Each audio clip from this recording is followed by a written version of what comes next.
I'm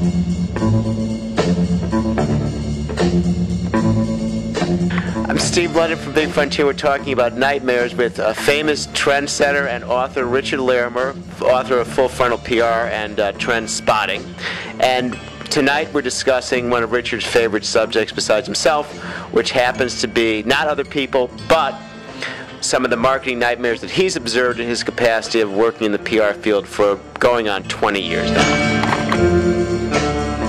Richard, we've discussed Motrin Mommies before, and I'd like you to kind of get into, what exactly happened there? How did the agency allow that to happen, if we know the agency behind it? And Motrin's response was really not considered too good. What was the problem with that? All right. Oh, man. Okay. So here's the deal.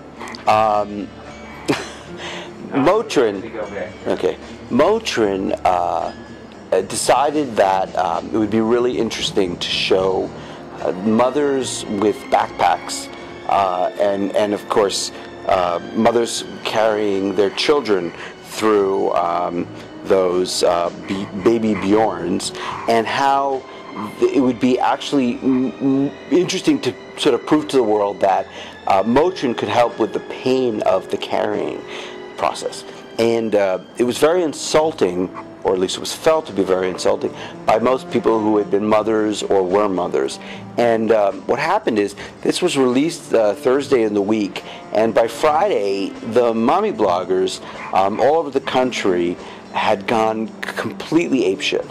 And they had put terrible things about Motrin throughout, saying, this is sexist, this is wrong, this is anti-baby, this is not funny, this is, and it was actually one of the biggest uproars I'd ever seen. But most of the time when an uproar like that happens, a company will immediately not just take it down, but explain the process and explain what they did, just sort of understanding and get people to see where they're at. But Motrin pretty much ignored it, and they did nothing. They did nothing over the weekend too, and it just got worse and worse and worse. And I think they must have been sort of shaking in their boots. And by Monday, they had lost market share, because Motrin's for women, and women all over the country were thinking, if this is the way they feel about women and babies, then they must really be stupid. Now, the Monday after this occurred, the Motrin people finally got together in a boardroom and said, and I don't know who the agency is, and I'm sure they've been long fired. They basically said to each other, we need to apologize.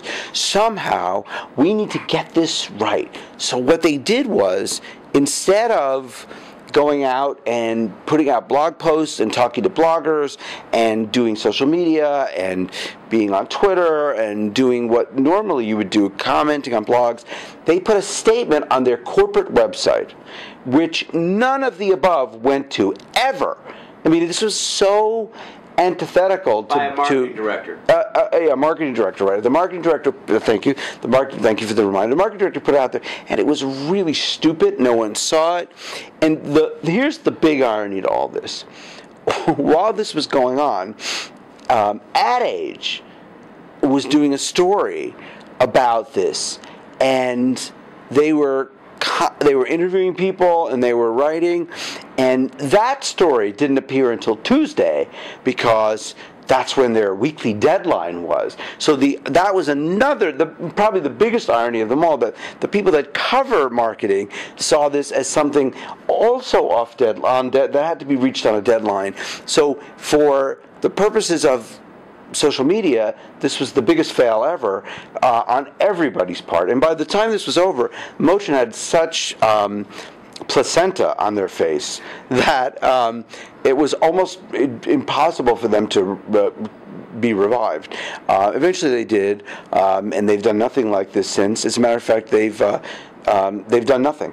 Lesson in this? The lesson in this is, how do you avoid this happening? Oh, well, it's just, number one is you can go off the rails and you can try things, but you have to be there for the response. You can't.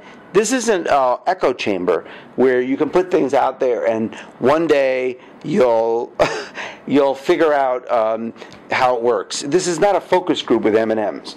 The 24-hour cocktail party is happening every minute of the day. So if you have the balls to go out there with something that basically says, the mommies with the backs and the this and what we could do, and it's got to be so hard, and it's crazy what they're doing. There's nothing wrong with that, but you got to be prepared for the onslaught, and you have to have your talking points ready, and you can't leave town, and you can't respond on your blog, on your website, and you can't make it seem as though you didn't know this was going to happen, because you knew.